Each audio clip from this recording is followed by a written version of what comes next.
Assalamualaikum warahmatullahi wabarakatuh. Perkenalkan, nama saya Nida Lifah akan mempresentasikan Sistem Informasi Keuangan.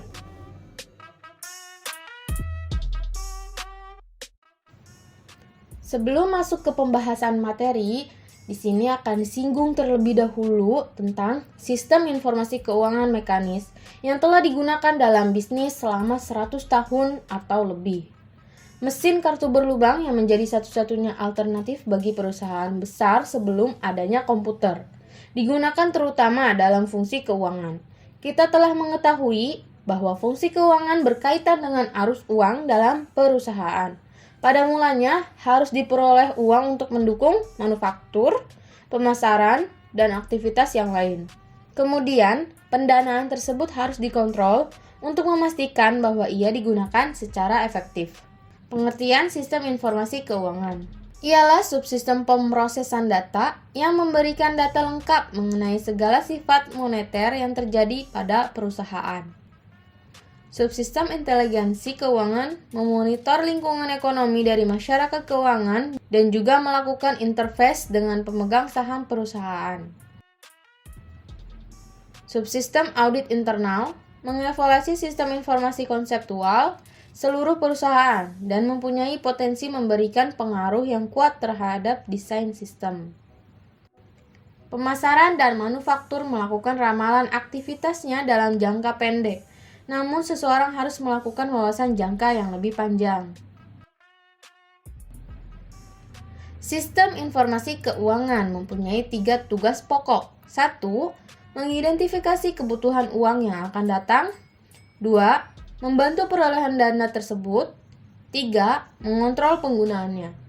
Semua manajer dalam perusahaan mempunyai tanggung jawab keuangan. Model sistem informasi keuangan. Ada 3 subsistem input, yaitu subsistem pemrosesan data, subsistem audit internal, dan subsistem inteligensi keuangan. Subsistem output. Sistem informasi keuangan mencakup 3 subsistem output, yaitu subsistem peramalan, subsistem manajemen dana, dan subsistem pengontrolan. Subsistem pemrosesan data ialah satu-satunya subsistem yang nampak dalam semua sistem informasi. Sistem pemrosesan data merupakan fondasi untuk membangun semua subsistem OBIS yang berorientasi informasi. Dasar pemrosesan data. Sistem pemrosesan data adalah sama dengan sistem akunting.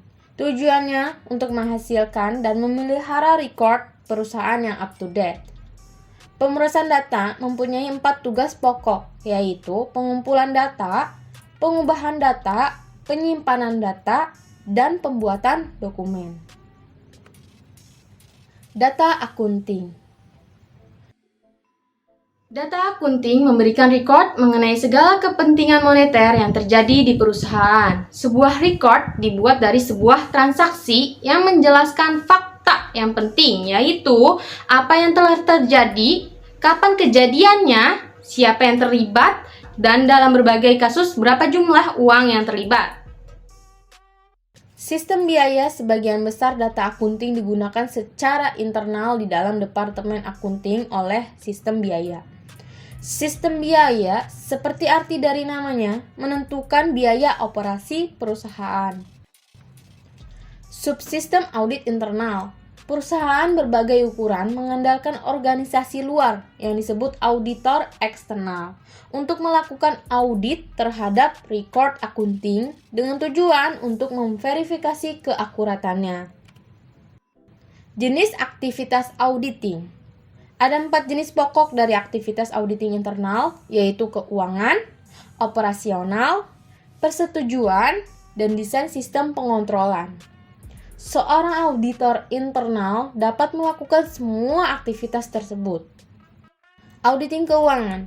Auditing keuangan melakukan verifikasi terhadap keakuratan record perusahaan dan merupakan jenis aktivitas yang dilakukan oleh auditor eksternal. Auditing operasional. Auditing operasional tidak dilakukan untuk memverifikasi keakuratan record, namun untuk memvalidasi atau mensahkan efektivitas prosedur. Auditing persetujuan. auditing persetujuan adalah sama dengan audit operasional, kecuali bahwa audit persetujuan bersifat keluar. Desain sistem pengontrolan internal. Dalam auditing operasional dan persetujuan, auditor internal mempelajari sistem yang telah ada. Subsistem manajemen dana tidak hanya membantu manajemen keuangan dalam menelusuri arus uang dalam perusahaan, namun juga mempengaruhi arus tersebut.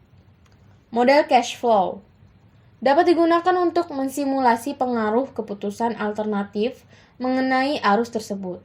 Expert system dapat membantu analis kredit dalam memutuskan apakah akan memberi kredit kepada pelanggan atau tidak, dan jika ya, berapa banyak. Kebijaksanaan kredit perusahaan mempengaruhi arus uang yang masuk. Arus keluar dipengaruhi oleh anggaran perusahaan. Manajer di seluruh perusahaan menggunakan anggaran sebagai mekanisme pengontrolan. Laporan anggaran bulanan selama setahun fiskal memberitahu manajer mengenai sejauh mana ia dijalankan dibandingkan dengan anggaran yang telah ditetapkan. Nah, kita telah melihat bagaimana subsistem tersebut mencukupi kebutuhan informasi yang berlainan untuk para eksekutif dan manajer pada semua tingkatan dalam pemasaran, manufaktur, dan keuangan. Kita telah mengetahui bahwa fungsi keuangan berkaitan dengan arus uang dalam perusahaan. Pada mulanya harus diperoleh uang untuk mendukung manufaktur, pemasaran, dan aktivitas yang lain. Kemudian, pendanaan tersebut harus dikontrol untuk memastikan bahwa ia digunakan secara efektif. Semua manajer dalam perusahaan mempunyai tanggung jawab keuangan. Mereka diberi anggaran biaya operasi seminim mungkin dan diharapkan untuk menjaga pengeluaran biaya melampau batas anggaran tersebut.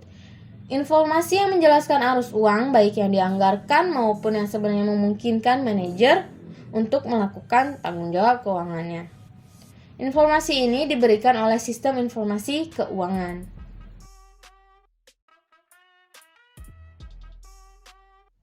Sekian dari saya, semoga bermanfaat. Terima kasih atas perhatiannya. Wassalamualaikum warahmatullahi wabarakatuh.